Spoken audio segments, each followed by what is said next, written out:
आप लोगों का फिर से स्वागत है 40 मिनट क्लासेस में। आज हमारी एपी की मे भी 3rd क्लास है और आज एक नए तरह का कॉन्सेप्ट करने जा रहे हैं। जैसे कि बोर्ड पे क्वेश्चन लिखा हुआ है, find the 8th term from the end of the AP. बस यहाँ पे इस क्वेश्चन में अंतर ये है, from the end of the AP, from the end of the AP, यानी कि अभी तक जो हम क्वेश्चन करते थे उसके अंदर तो हमें भाई निकालना होता था ना कि इधर से भाई 15वीं टर्म निकालो, 25वीं टर्म निकालो, पर इसमें है टर्म हमें निकालनी है पर हमें पीछे से गिनना है।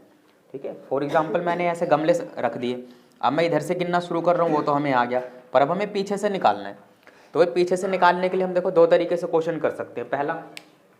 पहला तो हमें ये पता होना चाहिए कि जो हम पीछे से 8th गिन रहे हैं वो आगे से कितनी भी है। अगर हमें ये पता लग जाए जो पीछे से 8th है वो आगे से कितनी टर्म है, तब तो हम वही फॉर्मूला लगा देंगे जो आगे से हम लगाते हैं। या तो दूसरा तरीका ये है कि हम लास्ट वाली टर्म को ही इसको पलट दें, हम टर्म को ही पलट देते हैं ना। हम क्या करते हैं, हमने लिया 84, ऐसे ऐसे ऐसे 13, 10, 7, ठीक है, ये 7 तक जाएगी। बात समझ में आई? यहाँ पर हमने क्या किया, टर्म को पलट दिया। अब जो भाई 8th टर्म पीछे से थी, क्या वो 8th टर्म आगे से हो जाएगी? हो जाएगी। तो बस, तो यही वाला कॉन्सेप्ट ज़्यादा इजी है, तो इसको लेके हम चलेंगे। ठीक है, और अगर इसी तरीके से करना है तो इसका भी अभी फॉर्मूला बता दूंगा, तो दोनों तरीके से बता देता हूँ। ठीक है, क्वेश्चन नोट कर सकते हो। इस क्वेश्चन को हम करते हैं जैसे, भाई जब हम इसका सॉल्यूशन करेंगे तो हम यहाँ पे क्या देखते हैं, ठीक, लेट द एपी। अब देखो, अब हम अपनी तरफ से एपी मान रहे हैं तो हम एपी को पलट रहे हैं, तो हमने भाई एपी क्या मान ली, 84, 13, 10 एंड 7, मैंने ये मान लिया। अब हेयर, अब भी यहाँ पे ए हमारा क्या हो गया, ए मेरा क्या हो गया, 84 हो गया। ठीक है, और हमें क्या चाहिए होता है, डी चाहिए होता है। अब डी मेरा क्या होगा भाई, 10 में से 13 गए, 10 में से 13 गए या 7 में से 10 गए, माइनस का 3, और यहाँ पे एन मेरा क्या होगा, एन मेरा 8 होगा। भाई इस चीज़ का ध्यान रखें कि जो हमें डी निकालना है, जो अब हमने ए पी मानी है उससे ही हमें निकालना है। अगर मैं पहले वाली से डी मान लूँगा तब तो मेरा गलत हो जाएगा। ठीक है, अब यहाँ पर मैंने ए पी ही पूरी जब चेंज कर दी है तो यहाँ पे डी भी चेंज हो जाएगा। ठीक है, डी में केवल इतना अंतर आता है कि उसका साइन चेंज हो जाता है। अगर ओरिजिनल ए पी में डी पॉजिटिव है तो इसमें नेगेटिव हो जाएगा, अगर उसमें नेगेटिव है तो इसमें पॉजिटिव हो जाएगा। बात आई? ठीक है भाई, तो अब सब कुछ तुम्हें मिल गया, तो अब इंतज़ार किस बात का, बस लगा दूँ। अब फॉर्मूला क्या होता है, a n equal to a plus N minus 1 into में डी। भाई 8th टर्म निकालनी है, ए अपना क्या है 84, एन अपना, हाँ लो डायरेक्ट 7 लिख लो। ठीक है, ये लो 7, और डी अपना क्या है माइनस का 3, तो ये 84 आ गया, और यहाँ पे माइनस 7 3 21, यानी कि जो अपनी 8th टर्म है वो आ गई अपनी 63। पर ये 8th टर्म इसकी आई है आगे से, इसका मतलब जो इसकी आगे से टर्म है वही उसके पीछे से टर्म है, तो यहाँ पे बस हम आगे लिख देंगे hence the 8th term from last is 63। यह है बात समझ में आई? ठीक है, ये तो बेसिक है कि हम इस तरीके से कर सकते हैं। अब मान लो भाई तुमको चाहिए कि हमें कम टाइम में करना है, तो इसका डायरेक्ट फॉर्मूला भी बना सकते हैं हम। देखो यहीं से हम बना सकते हैं। देखो अगर मैं इसको उससे कंपेयर करूं तो जो मैंने यहाँ पर ए लिखा है क्या वो उसका एल है, क्या वो उसका एल है? लो भाई, क्या वो उसका एल है? क्या ए की जगह एल आ गया? भाई मैंने अब एन की जगह कुछ चेंज किया, 8 था 8 ही रहा, तो एन में तो कोई चेंज नहीं आया भाई। अब क्या डी के अंदर कुछ परिवर्तन आया था? भाई हमने जाना था कि साइन चेंज हो जाता है, तो क्या यहाँ पर माइनस डी हो जाएगा? तो भाई ये लो तुम लोगों ने खुद ही फॉर्मूला बना लिया। ये तुमने किस चीज़ का फॉर्मूला बना लिया? nth term from last, nth term from last. ठीक है, nth टर्म फ्रॉम लास्ट, यह बात समझ में आई? ठीक है, अब अगर यही फॉर्मूले में मैं डायरेक्ट पुट कर दूं, मुझे ये लिखने की ज़रूरत ही नहीं थी, मेरे को डायरेक्ट लिखना था। यहाँ पे गिवन के अंदर मैं लिखता सीधा एल लिखता, एन लिखता और डी लिखता, और मैं यहाँ पे देखो एल लिखता, 84 आ गया, 84 आ गया भाई। n-1 ठीक है 7 आ गया, d की जगह माइनस डी आता तो d अपना क्या था, d अपना यहाँ पर 3 है तो यहाँ डायरेक्ट -3 आ जाता, क्या सेम शकल बन जाती और सेम आंसर आता। बात आई समझ। अब इसमें देखो दिक्कत बच्चों को क्या होती है, यहाँ पे मान लो यही टर्म होती, ओरिजिनल ए पे यही होती और इसी टर्म में हमें 8th टर्म फ्रॉम लास्ट निकालना होता। तो यहाँ पे ओरिजिनल जो d है हमारा -3 है, पर जब लास्ट से निकालते तो यहाँ प्लस का 3 आ जाता। बात आ रही है समझ में। और बच्चे गलती क्या करते हैं, अगर -d लिखा है और ओरिजिनल d हमारा माइनस में, तब भी हम माइनस लिख देते हैं। भाई -d का मतलब है आपको साइन चेंज करना है। बात है समझ। जैसे यहाँ पे पॉजिटिव था तो यहाँ पे नेगेटिव d आ गया, अगर यहाँ नेगेटिव ही d होता तो यहाँ माइनस माइनस करके क्या हो जाता, प्लस हो जाता और पॉजिटिव d आ जाता। बात है समझ। ठीक है, नोट कर सकते हैं।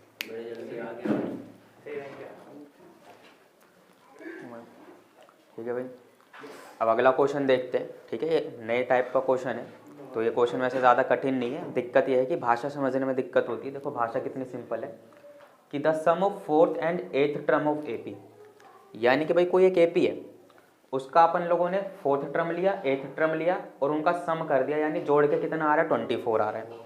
और एक और कंडीशन दे दी, the sum of 6th and 10th term उसी AP का इस 44, यानी कि एक बार तो तुमने 4th और 8th टर्म ली तो 24 आया और एक बार 6th और 10th टर्म को जोड़ा तो 44 आया। तो इसी डाटा की मदद से तुम बता दो कि वो AP क्या है। अभी मैंने शुरू में बताया था अगर मुझे A और D पता हो तो जो पूछना है पूछ लो, यानी कि अपना एम क्या होना चाहिए, A और D निकालना है। अब देखो सबसे पहले वही बताया था भाई, जो भाषा दे रखी है उसको वेरिएबल के फॉर्म में यहाँ पे लिख दो। अब सॉल्यूशन देखो, अभी अकॉर्डिंग टू क्वेश्चन हमको क्या क्या गिवन है। क्वेश्चन में ये गिवन है कि भाई साहब जो 4th टर्म है और जो 8th टर्म है उनका जो सम है वो 24 है। क्या यही एक बात बोली है। और दूसरी बात ये बोली भाई जो 6th टर्म है और जो 10th टर्म है उनको जोड़ने पे आपका आएगा 44। क्या यह बात समझ में आ गई, बात आई समझ में। ठीक है, ठीक है भाई। अब इनको पूरा हम खोल देते हैं। अभी A4 को क्या मैं लिख सकता हूँ A + 3D, क्या A8 को लिख सकता हूँ A + 7D = 24। भाई AA 2A हो गया, 3 + 7 10 हो गया, इधर 24। क्या मैं 2 कॉमन ले सकता हूँ, यहाँ A + 5D बचा और इधर 24। अब ये 2 इधर जाके डिवाइड होगा तो A + 5D = 12। अब इसके आगे कुछ नहीं कर सकते, फर्स्ट मान लीजिए। ठीक है, अब कई बच्चे यहाँ पे कॉमन लेने में दिक्कत करते हैं तो यहाँ पर भी अगर छोड़ दोगे तब भी तुम लोगों का आंसर सही आने वाला है। ठीक है, अब भाई दूसरी चीज़, अब इस वाले को सॉल्व करते हैं। क्या भाई मैं A6 को यानी कि 6th टर्म को लिख सकता हूँ A + 5D और 10th टर्म को लिख सकता हूँ A + 9D = 44। इसी तरीके से ये आ गया 2A प्लस में 14D = 44। 2 कॉमन लिया A + 7D = 44, यानी कि A + 7D = अब 2 इधर डिवाइड होगा कितना आ गया 22। भाई 2 इक्वेशन बन गई। अब तुमको वही याद आएगा, लीनियर इक्वेशन इन 2 वेरिएबल। अब तुमको पता है कैसे सॉल्व करना है। ठीक है, एलिमिनेशन मेथड से इसको सॉल्व कर लोगे जाके। ठीक है, इतना नोट करो, मैं आगे बढ़ता हूँ। ठीक है,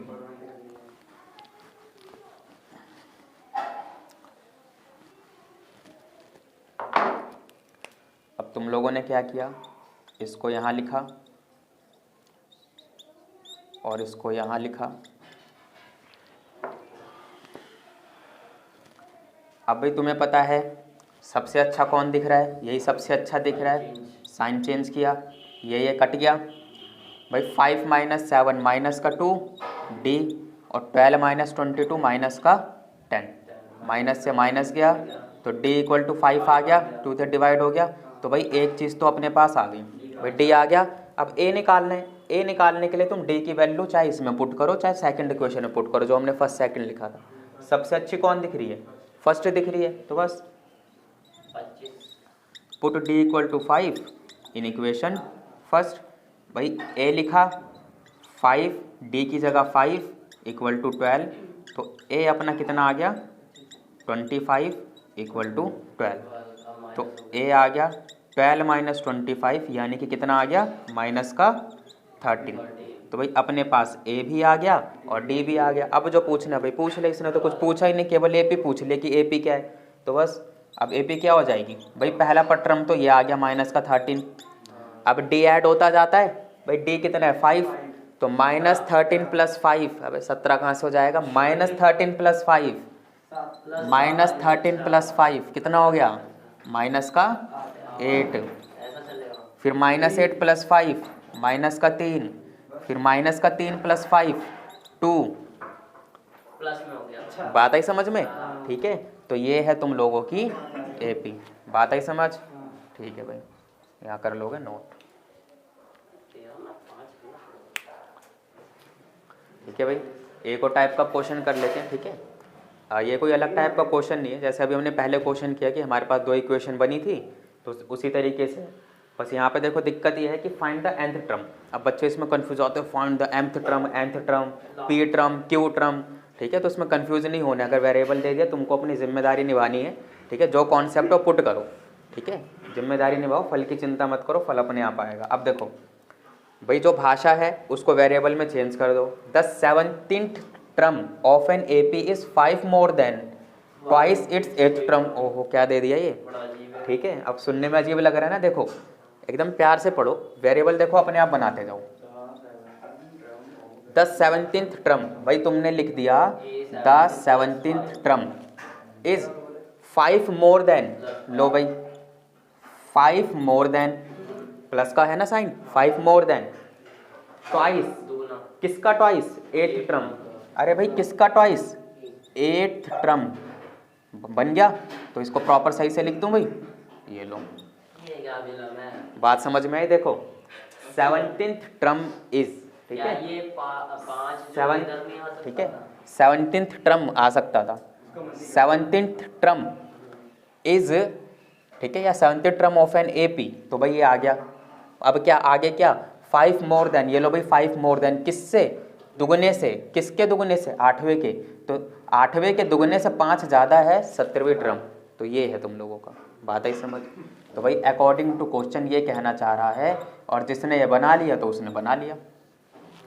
और एक और बात कह रहा है क्या, if the 11th term is 143, और इसने बोल दिया भाई जो 11वीं टर्म है वो तुम्हें डायरेक्ट दे दी, कितनी है, 143। अब इसको प्रॉपर खोल दो भाई, इसमें दे रखा है A17, तो A17 को लिख दो A प्लस 16D भाई 2A8, यानी कि 2 लिखा और 8वीं टर्म को मैं क्या लिखूंगा, A प्लस 7D ब्रैकेट। भाई यहाँ पे गड़बड़ी मत करना, यहाँ पे कहीं केवल 2A लिख दो भाई, 2 पूरी 8th टर्म के साथ है और पूरी 8th टर्म इससे रिप्रेजेंट हो रही है, ठीक है। प्लस में 5, प्लस में 5, A plus 16D, 2A plus में 14D प्लस में 5। अब देखो तुम RHS को LHS में भी ला सकते हो, LHS को RHS में भी ला सकते हो, पर अपने को क्या करना है, अपने को तो अच्छी फिगर चाहिए भाई। अगर मैं सोचो RHS को अगर मैं इधर लेके आ जाऊँ तो A मेरा देखो माइनस में हो जाएगा, तो ज़्यादा अच्छा है कि मैं इसको इधर लेके जाऊँ। तो भैया मैं इधर लेके गया, ये ऐसे था, माइनस A हो गया, माइनस का 16D हो गया, इक्वल टू 0 हो गया। तो भाई 2A में से A गए तो अपना आ गया A, और 14 माइनस 16 माइनस का 2D आ गया, और इधर बचा प्लस का 5, तो हम उस साइड ले जाते हैं, तो ये हो गया माइनस का 5। तो ये तो बन गई भाई इक्वेशन पहली, ठीक है। बात है यहाँ तक समझ, ठीक है भाई। अब दूसरी चीज़ क्या दे रखी, A11 143, यानी कि सीधा A प्लस 10D तुमको दे दिया 143, ये इक्वेशन सेकंड हो गई। अब इसके बाद हम क्या करेंगे भाई, दोनों इक्वेशन को सॉल्व करेंगे, ठीक है। Solve equation first and second. भाई तुमने पहली इक्वेशन लिख दी A minus 2D equal to minus में 5, और ये लिख दिया A plus 10D equal to 143। अब तुम्हें सबसे अच्छा A नज़र आ रहा है, ये लो भाई साइन चेंज, A से A गया, minus 2D minus 10D, minus का 12D, और माइनस 5 माइनस 143 माइनस 148। ठीक है, माइनस से माइनस कटा, और भाई अब 148 अपॉन में 12 हो जाएगा। तो आंसर क्या आएगा भाई? आंसर क्या आएगा? 8 कहाँ से आ जाएगा? 8 कहाँ से आ जाएगा भाई? देखो 8, अरे सीधा 2 से काटा 6 आया, 2 से काटा 7 आया, 4 आया, 2 से काटा 3 आया, 2 3 जा 6 7। तो भाई डी तुम लोगों का आ रहा है 37 अपॉन में 3। भाई घबराना नहीं है, अपॉन में आ गया तो ठीक है। डी तुम लोगों का इतना आ गया, ठीक है। अब ठीक है, आगे चलते हैं। देखो यहाँ पे इसलिए लिया क्योंकि इधर इक्वल टू 0 बन जाता, ठीक है। अब इधर हमें क्या करना होता है, इधर भी एक चाहिए होता है ना, हमें सी हम इधर ही लेके आते हैं। तो इधर प्लस का 5 था, तो इधर की तरफ आया तो माइनस का 5 हो गया, ठीक है। यहाँ तक नोट कर लिया था, अब आगे चलते हैं।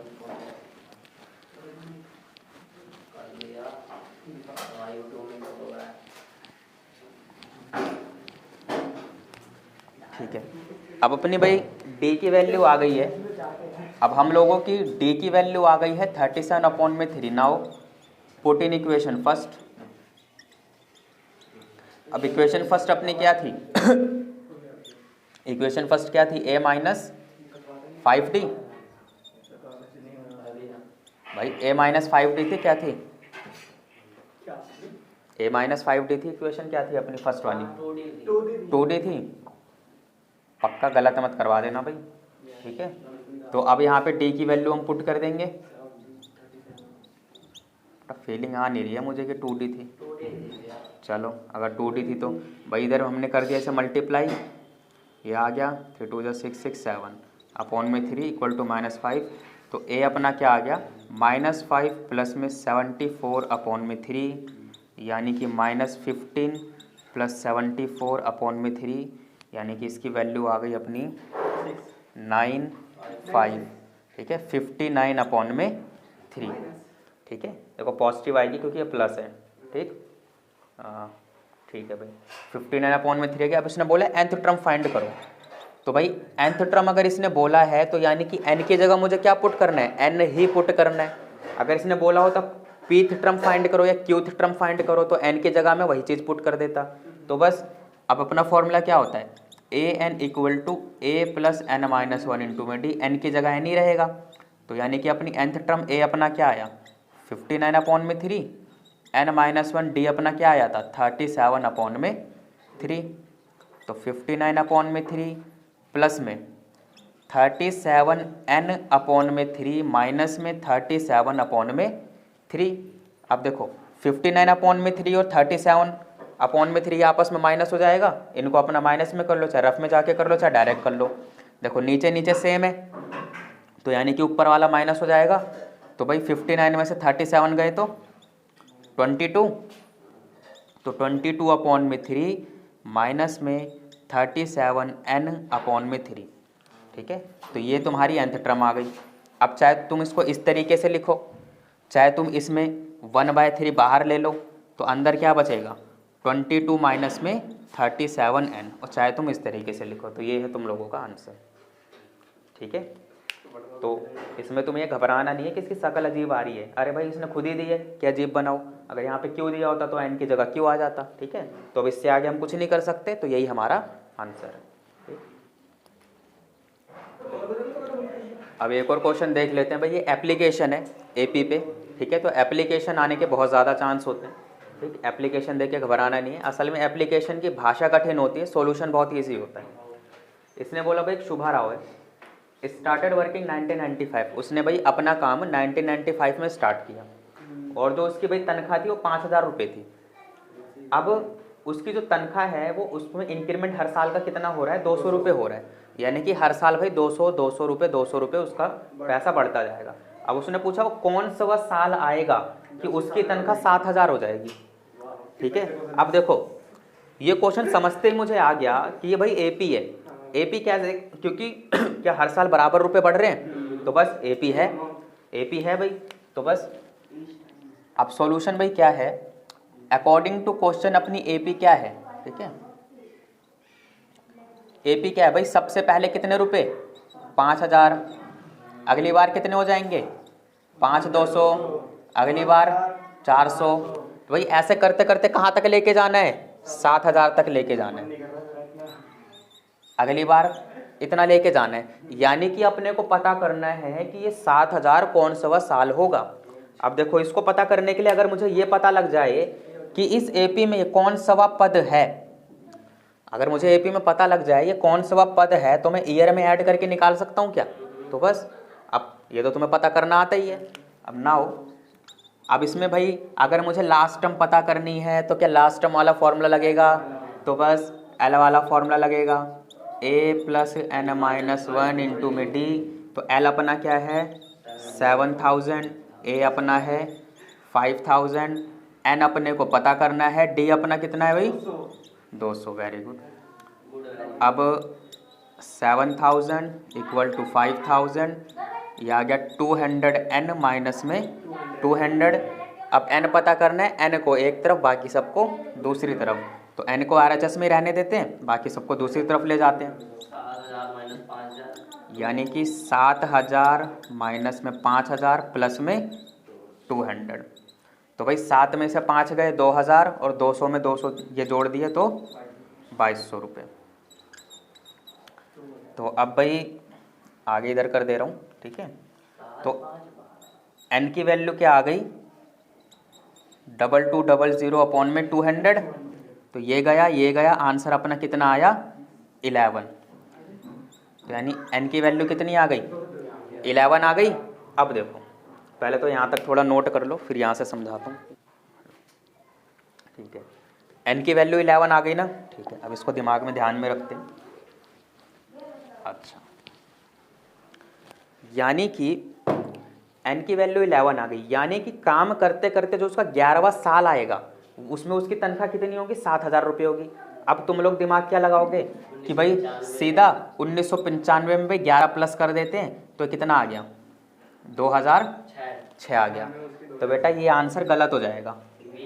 आंसर क्यों गलत होगा? देखो थोड़ा दिमाग लगाओ कि भाई जो 11वां टर्म आया, जो यानी कि 11वां साल आया, 11वें साल में यानी काम करते करते जो मौजूदा 11वां साल आएगा उसमें इसकी तनख्वाह 7,000 है। तो भाई तुमने सीधा 11 कैसे जोड़ दिया? अब भाई ये सोचो ना, जो पहला साल है वही तो 1995 है ना। अगर मैं 11 साल जोड़ता हूँ यानी कि आगे आने वाले 11 साल, अब यहाँ पे पहला पद ही खुद ही 1995 है, तो अगर मैं पहला पद छोड़ दूँ तो उसके आगे ये आया ना, तो 10 जोड़ोगे, तो मेरे को तो बढ़ाना है ना आगे, बढ़ाना, क्योंकि ये तो पहले इंक्लूडेड है। अगर 1995 में मैं सीधा 11 जोड़ देता हूँ तो ये तो मैंने 2 बार काउंट कर लिया इसकी 5,000। तो ये अपना देखो पहला साल हुआ, पहला साल तो अपना ये हुआ ना, पहला अपना ये हुआ और ये खुद ही 1995 है। तो अपना जो दूसरा हुआ तो वो होगा ना 1996। तो यानी कि दूसरे ईयर में, मैं इस ईयर में देखो अगर पहले से मुझे दूसरे ईयर में जाना है तो 1 प्लस कर रहा हूँ ना यहाँ पे। तो इसी का मतलब अगर मुझे 11वें पे जाना है तो मुझे कितना प्लस करना पड़ेगा 10। और ये चीज़ मुझे यहाँ पे लिखने की ज़रूरत नहीं है आप लोगों को, ठीक है। तुमको खुद ही दिमाग में समझना है कि भाई 11 यहाँ पे क्यों प्लस नहीं हो रहा है, क्योंकि भाई जो पहला ईयर है वो तो खुद ही 1995 है, ठीक है। तो यह बात समझ में आई? ये बात समझ में आई कि यहाँ पे 10 क्यों प्लस कर रहे हैं भाई, यहाँ पे 11 क्यों नहीं प्लस कर रहे हैं? क्योंकि अगर मैं 11 प्लस कर दूंगा तो उल्टा उसके में कितने और ज़्यादा आगे मैं चला गया, क्योंकि यहाँ पे 1995 तो पहले इंक्लूडेड है ना अपना, ठीक है। यही अपना फर्स्ट ईयर है, तो इसका मतलब मुझे एक कम करना पड़ेगा, ठीक। तो ये कॉमन सेंस वाली चीज़ है, तो इसी वजह से ये क्वेश्चन इंपॉर्टेंट है, ठीक है। इसी वजह से क्वेश्चन इंपॉर्टेंट है। हैंस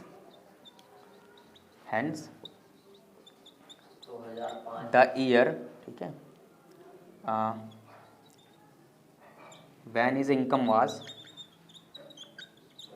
7,000, ठीक है, इज तो कितना हो जाएगा 1995 प्लस में 10। ये तुम्हें दिखाना पड़ेगा कि 10 प्लस किया तो कितना आ गया भाई 2005। यानी कि 2005 वो साल होगा जब ये व्यक्ति 7,000 रुपये कमाएगा। क्लियर हो गया? ठीक है, 10 साल की कमाई कितनी चल रही है भाई 46-54, ठीक है। अब ये भाई लास्ट टाइप के हम देख लेते हैं। इसके अंदर देखो इस वाले क्वेश्चन में ये देखने में लग रहा है कि बड़ा सिंपल है, ठीक है। तो ये सिंपल नहीं है, जितने भी तुमने करामाते करी है ना इसके अंदर सारी इसके अंदर आ जाएगी। तो अब देखो, अब जैसा कि तुम्हें पता लग रहा है कि ये एपी ही है, भाई एपी पढ़ रहे हैं तो एपी ही है। अब यानी कि जो यहाँ पे ब्लैंक बॉक्सेस हैं इनको तुम्हें फिल करना है कि इसमें आएगा क्या। अब भाई हमेशा ध्यान में रखना, मुझे क्या पता होना चाहिए, ए और डी। अगर ए और डी अपने को पता है तो सब कुछ पता है।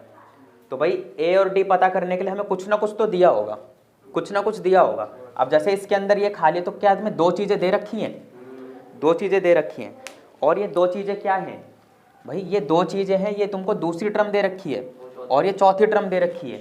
तो यानी कि तुम लोग क्या करोगे भाई, तुमको a plus D equal to तुम्हें 13 दे दिया, a प्लस डी यानी कि सेकेंड टर्म, और ये फोर्थ टर्म है यानी कि a4। तो a4 का मतलब क्या होता है, a प्लस 3d यानी कि 3। अब क्या ये तुम्हें सॉल्व करना आता है भाई एलिमिनेशन मेथड से, तो इसको जब सॉल्व करोगे तुम्हारा a निकल आएगा, d निकल आएगा। a निकला, a की वैल्यू यहाँ पुट करी, और जो तुम्हारा d निकलेगा, d तुम्हें पता है भाई तीसरी टर्म निकालनी है तो इस वाली में d क्या होगा, प्लस हो जाएगा। इसी तरीके से इसमें तुम्हें a2 दे रखा है और 1 2 3 4 5 6 a6 दे रखा है। तो भाई जो तुम्हारा सेकेंड टर्म है वो तुम्हें 38 दे दी, और जो तुम्हारी सिक्स्थ टर्म है, सिक्स्थ टर्म यानी a प्लस 5d तुम्हें माइनस का 22 दे दी। a निकाल लोगे, d निकाल लोगे, तो a जो तुम्हारा निकलेगा यहाँ लिखोगे, जो d होगा पहले d इसमें ऐड किया ये आया, फिर इसमें d ऐड किया ये आया, इसमें d ऐड किया ये आया, तो ये हो जाएगा। ठीक है भाई, तो ये भी तुम लोग अभी होमवर्क में कर लेना, ये एनसीईआरटी में भी 5-6 क्वेश्चन है, ठीक है, तो उसमें से कर लेना। तो भाई अर्थमेटिक प्रोग्रेशन में अपना एक पार्ट कंप्लीट होता है, ठीक है। तो अब हम लोगों को करना है सम ऑफ एपी, यानी कि हमें सम करना है, यानी कि जोड़ना सीखना है कि भाई जैसे पहली और दूसरी टर्म को ऐड करेंगे तो क्या आएगा, तीसरी टर्म को ऐड करेंगे क्या आएगा। तो नेक्स्ट क्लास से अपना, ठीक है, नेक्स्ट कॉन्सेप्ट स्टार्ट हो जाएगा। तो यहाँ तक मैंने जितने भी क्वेश्चन कराए हैं वो इनफ है तुम लोगों के लिए, ठीक है। इतने प्रैक्टिस कर लोगे, एनसीईआरटी का एक भी क्वेश्चन नहीं छूटेगा, और जो तो एक्स्ट्रा बुकें भी करते हो तुम लोग उसके अंदर भी कुछ नहीं छूटेगा, ठीक है। तो कॉन्सेप्ट बेहतरीन है, ठीक है। तो अगर क्लासेस पसंद आ रही हैं तो लाइक भी करें और सब्सक्राइब भी करें और शेयर भी करें। Thank you.